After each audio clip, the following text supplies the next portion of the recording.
This is a pretty wild time for gaming. NVIDIA RTX 50 series. That's it. That's the video. Take care, everyone.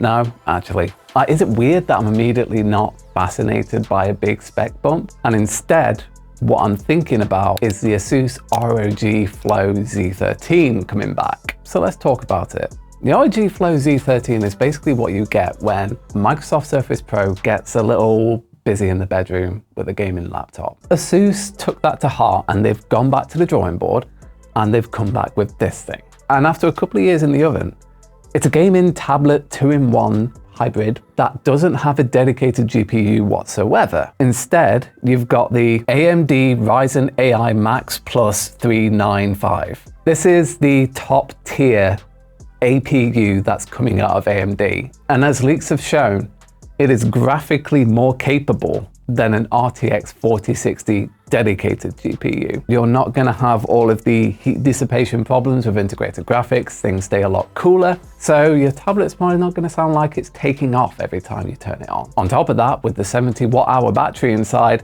using integrated graphics consumes a far less amount of power, just slow sipping it. So you'll probably get a lot more gaming potential out of that, rather than your average gaming laptop with a dedicated GPU that will last just about to the end of this sentence.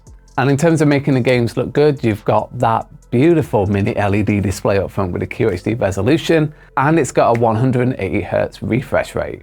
Pair that with some of AMD's frame generation techniques, and you could be running some games pretty smoothly, to say the least. Ports-wise, you've got what you need, and that's about it. USB-A, USB-C, HDMI, headphone jack. Would I have liked more for gaming? Yes, but it's a gaming tablet, so deal with it, I guess. And in terms of that keyboard cover, I would describe it as surprisingly good. Don't get me wrong, it's not the full mechanical switches that you'd probably like to play with at home on your laptop, but Asus does work around that with a pretty solid 1.7mm key depth on each key that has a nice tactile bump every time you get to the bottom of it.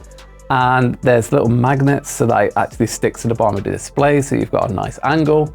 And the trackpad feels surprisingly good on it.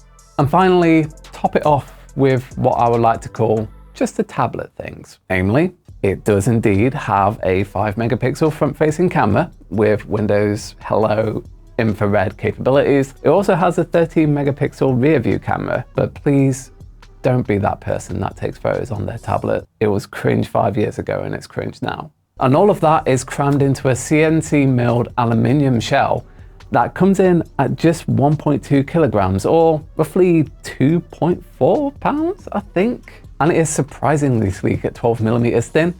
And you got that nice little window in the back so you can see all of the little gubbins inside at work. But what if you're telling me, Jason, I like all of the integrated graphics work while I'm out and about. What if I wanted something a little bit more powerful when I got home?